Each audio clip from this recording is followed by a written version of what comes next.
Okay, guys, welcome back to another episode of Rotten Reviews. On this episode, I take a look at the 2014 movie Need for Speed with a 22% on the tomato meter and a 57% on the audience score.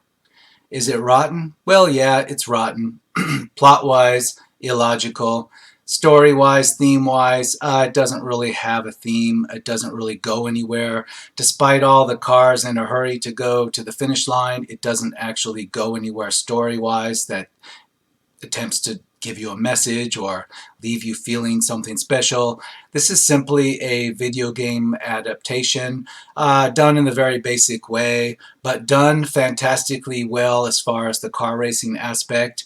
No CGI was used, or at least very little CGI effects were used in these car race scenes.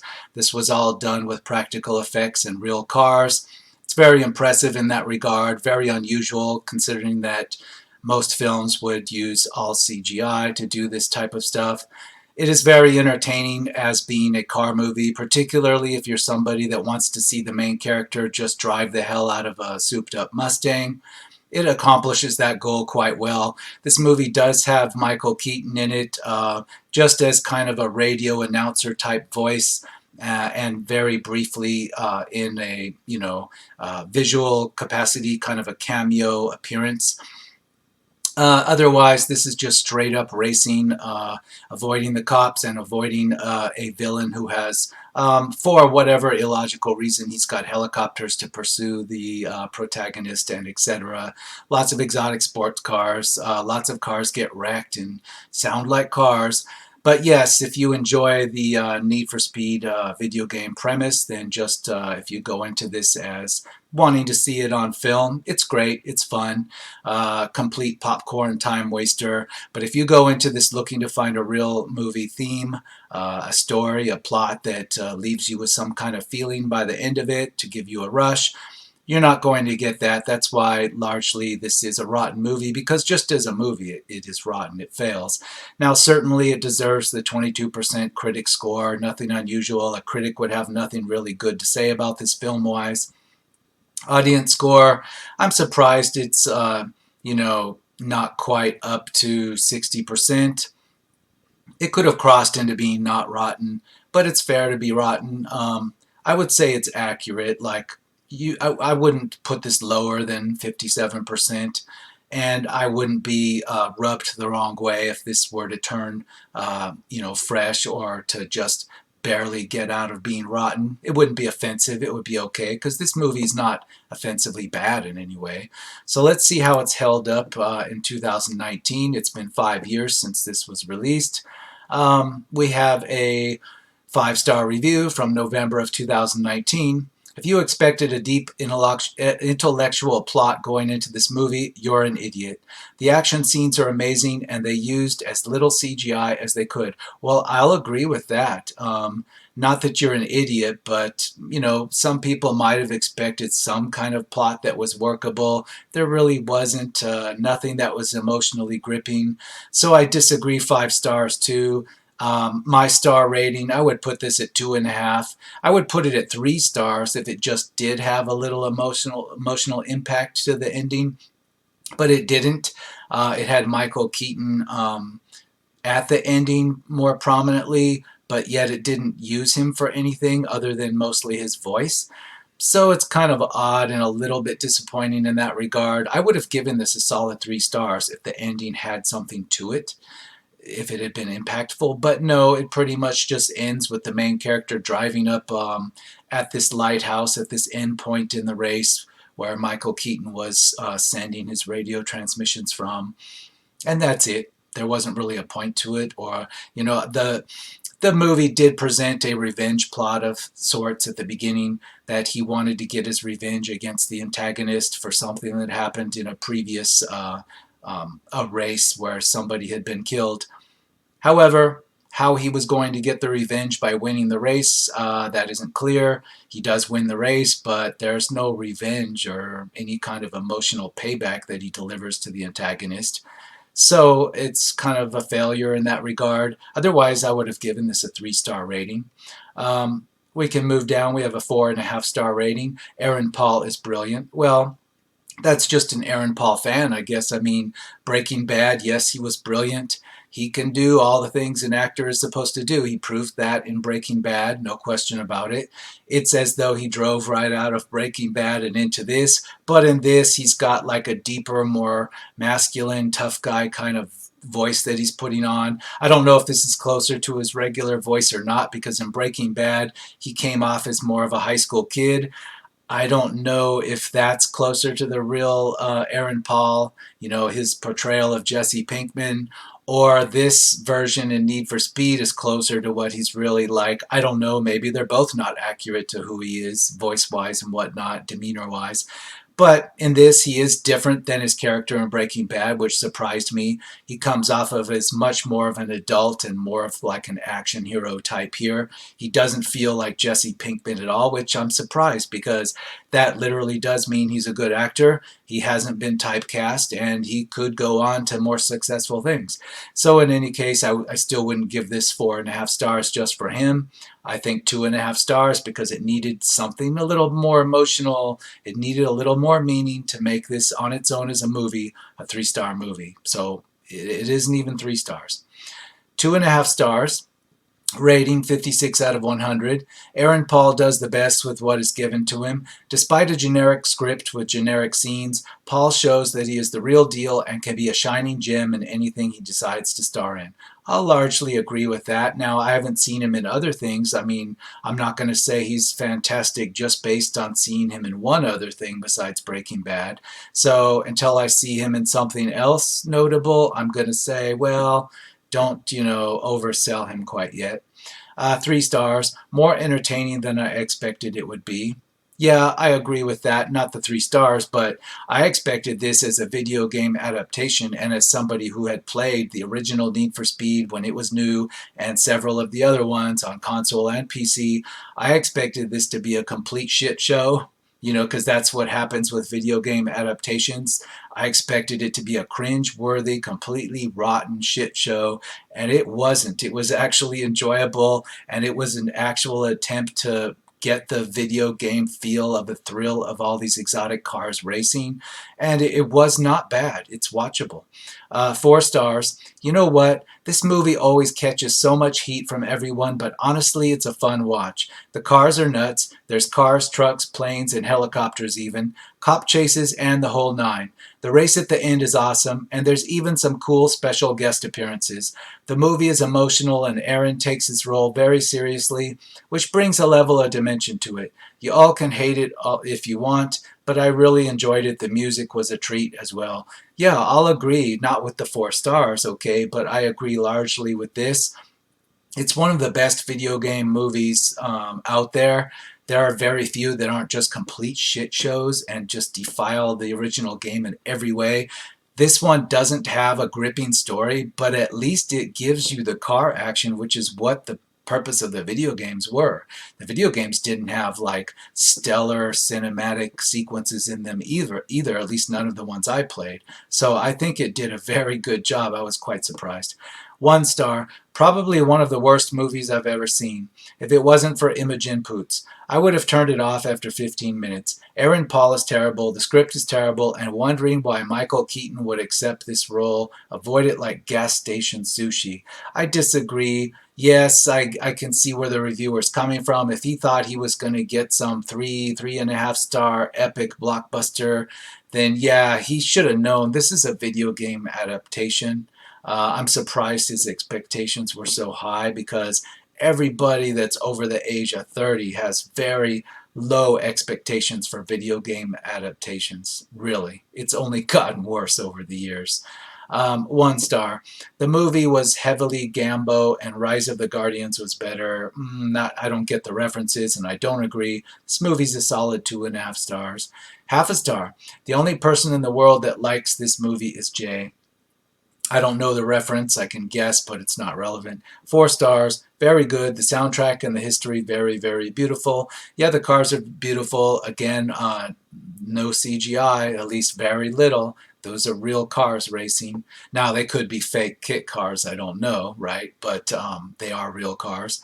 5 stars. Honestly, I didn't expect a movie adaptation of the video game franchise to be any good, but I was genuinely surprised. This is a must watch. I agree, but it's not a must watch. If you're a fan of Need for Speed, the game, then sure, watch this once. It's better than you would think. 4.5 stars. Great movie, would watch again. Not all of that. Again, 2.5 stars. 4 stars. Fun movie. Terribly underrated and underappreciated by fans and critics alike. I'll say it's largely forgotten in 2019. I don't see this listed on cable or satellite. I don't come across it. I don't even come across references to this anywhere I go. So I would say pretty much this movie is being forgotten, but it's not bad. 3.5 stars. Great car chases with a reasonable storyline. What else did people expect? 3 stars. Although suffers from a sort of crazy plot, the movie does surpass some Fast and Furious movies. Finally, a Fast and Furious reference. I'll agree. I think that, when you get to Fast and Furious, like part 6, it starts to become boring where I found myself watching it, kind of halfway watching it, and like my attention went other places. Now, I didn't see it in the theater. I didn't see any of the Fast and Furious movies in the theater. I found the first one to be good. It was new for its time. The second one was a disappointment. The third one, although it isn't connected to the first one, I actually enjoyed it. It was different. But when we got to Fast and Furious 6, I kind of started to check out. Like I enjoyed 5. As crazy as them hauling around the gigantic safe around the streets of Brazil, that was interesting. I liked it. But then when we got to 6, I don't know what it was, but I found my attention drifting to other things. Now, the reason I bring that up is because in this film, it's Need for Speed. It's largely forgotten, but my attention didn't drift. My attention stayed on this film all the way through. And I was watching it in the same environment as I would have been watching the Need for Fast and Furious episode 6. So I would say that I agree. This is better than some of the Fast and Furious movies. If you just take away the star power of the Fast and Furious and the name, this movie is better than at least one of those, maybe 2 of those. It's certainly better than the second one, in my opinion.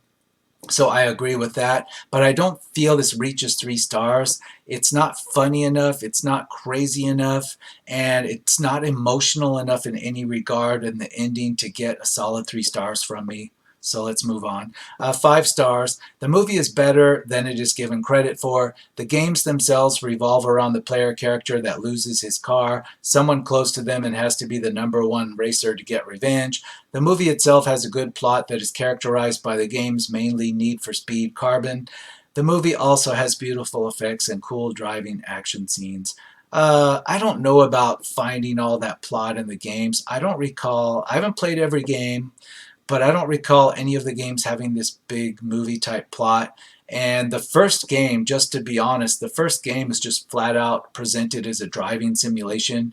You're not supposed to like have a story. The first one is just it is basically just straight up attempting to be a simulation of driving these fast cars on real roads. That's it. That's it. And then later they added the hot pursuit mechanics, and it became about doing things and evading the police, etc. But there was no movie type plot to it, not that I can recall. 3 stars. Need for Speed stars Aaron Paul and Dominic Cooper as speed racers in a highly competitive secret race hosted by Michael Keaton. Well, I'll stop it there. The race isn't really that secret. Considering what's going on in the movie, it's like the most unsecret of secret races. But then again, it's like, this is a video game movie, so okay. Continuing, the script was okay, but the acting was terrible. Unlike these CGI movies these days, this one had less effects and more real stunt crashes with very expensive vehicles. The movie had plenty of references to Top Gun, from the title to the helicopter pilot referring himself as Maverick. It was worth watching once, but it isn't a movie I would watch again. I'd largely agree with that, but I don't think the acting was terrible. There was just nothing for the actors to make do with. I mean, they didn't have like interesting things to do, but I didn't find their acting was terrible. 5 stars. It was a really good movie. Not 5 stars. 4 stars. I thought it was good enough. Some cool music, some fun moments, fun cast, some nice driving. I can tell it was filmed for a younger audience though, and there's some corny, cheesy lines in the movie too. Yeah, but it is a video game adaptation. 5 stars. Needs support to be better. Okay. 5 stars. This film is amazing. It mixes fast-paced car action with drama and comedy, which not many films can do. Also, as a video game movie, this film completely blows me away. Beautiful cars, locations, and action make this film a must-see for petrol heads. Yeah, I'll say it's amazing that this was an actually enjoyable to watch film as a video game adaptation. Most of them, like I said, they're complete shit shows. 4 stars, everything you want out of a car movie. Incredible vehicles, beautifully shot scenes, and a lot of rev. Who cares about the storyline? It is what it is. Yeah, I'll largely agree. 4.5 stars. I love the Mustang. The story, not so much. Good movie to watch with the fam. 5 stars. This is a good movie. Auto racing with car crashes and story of revenge behind the driver wheel between a local racer versus his rival. That's probably, one of the reasons critics are going to bag this so hard. There is a revenge story in here, but it just doesn't come to any kind of conclusion.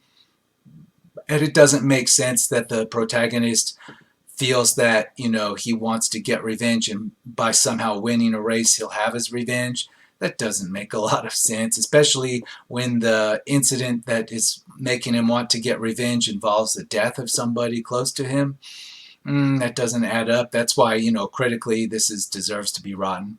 2 stars. The driving scenes are incredibly filmed, but the story was boring and bland. Yeah, I don't remember a lot about the story details. I do know there was a real strange plot hole in which, the main character, he went out of his way to get this mechanic character to get him to come along for the ride. And then the mechanic character never actually ended up being needed to fix anything on the car.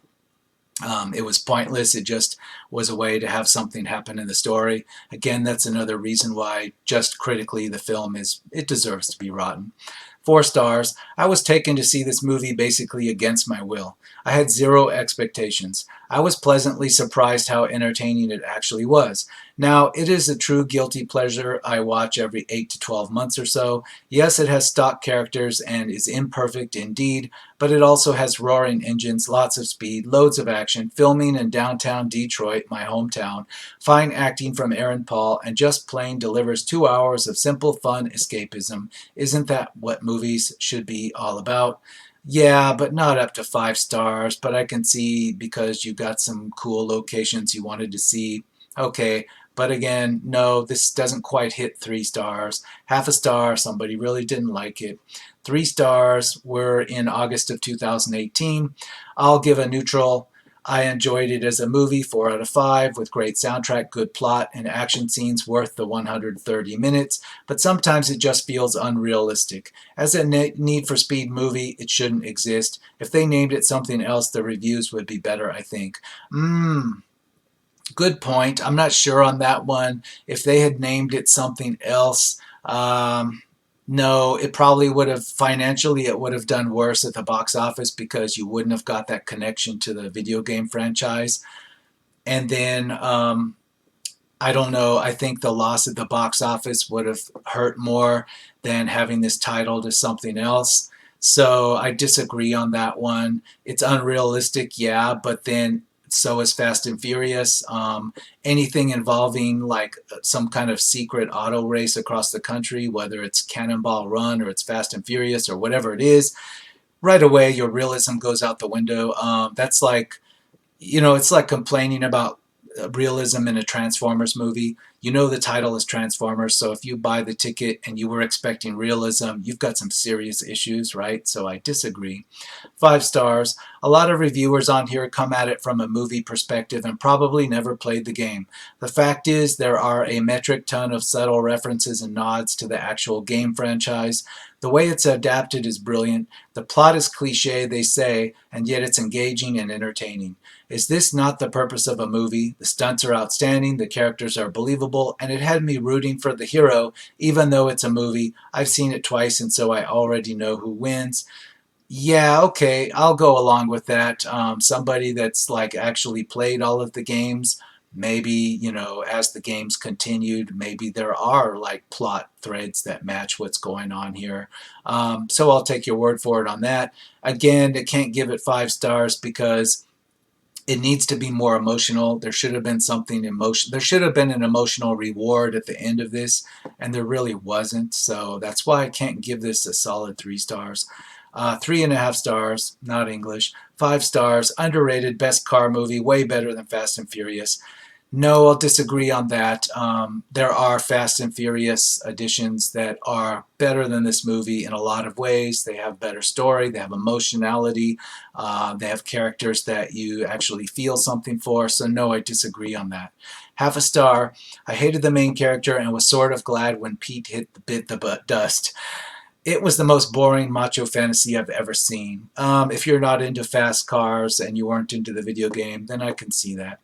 3 stars. This movie has one thing going for it, and that is being entertaining. The driving scenes seem way more realistic than the Fast and the Furious franchise, and the movie as a whole has this old school Steve McQueen vibe going for it. Now, while the action is great, it does lack in story, as this movie is the typical revenge type movie. It is worth at least a watch, either rent it or catch it on TV. Yeah, I'll agree in one way. It does have more realistic, most of it is more realistic than what you see in the Fast and Furious. As the Fast and the Furious has gone on, it has become more of a comic book, almost superhero type movie. It becomes over the top and ridiculous. In Fast and Furious, you had cars with missile launchers driving on lakes of ice and doing all this crazy comic book James Bond type stuff. So yeah, I'll agree with that point. This is far more realistic in every way than what Fast and Furious became. 4 stars, really good and nice film. 3.5 stars, a fun movie that doesn't take itself so serious. Actually, it does take itself a little too seriously. That's why I can't give it 3 stars, because it ends seriously too, but it ends without any payoff. So yeah, I disagree. It does take itself serious. 5 stars. The racing and everything overall was the best.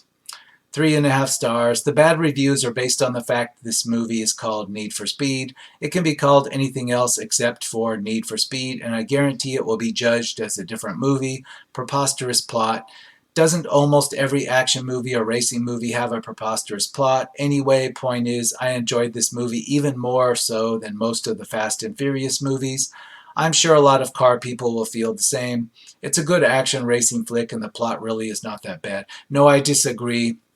If this bit had been called something else, like just race game or whatever it was, it didn't have Need for Speed on it. It would have made less money, and it would have been reviewed just as harshly by the critics. The critics would still have called it a 20% or more rotten.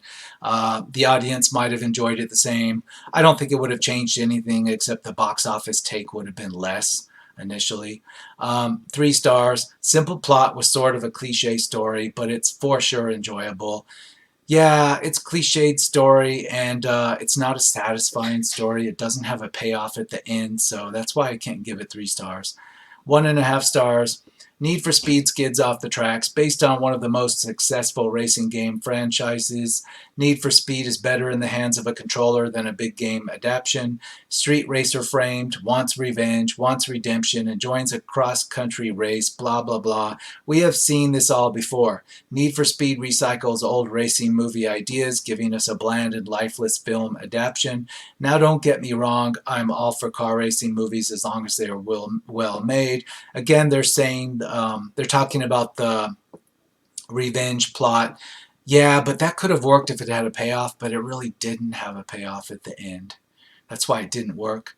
5 stars. This movie, it's very awesome racing and rush hour behind the wheel. It's excited across past to rivals cops. Awesome movie. Okay, great. You sound like somebody that's like trying to talk into their video game controller, but I get the idea. I disagree. It's like 2.5 stars. 3.5 stars. Entertaining. What else do you want in a movie? Yeah, I want entertaining, but I need a story to have a proper emotional ending, to have a resolution. This really didn't go anywhere at the end, so it felt disappointing. Need for Speed, I'm going to call it. I agree with the critics, 22% is fair. 57% on the audience score, that's fair. It could cross into not rotten territory. I'd have to watch it again to call that, but I think 57% is still pretty close to fair. It's just slightly a little bit rotten, but worth seeing one time, certainly. So I'm going to have to, see everybody on a more exciting edition of Rotten Reviews.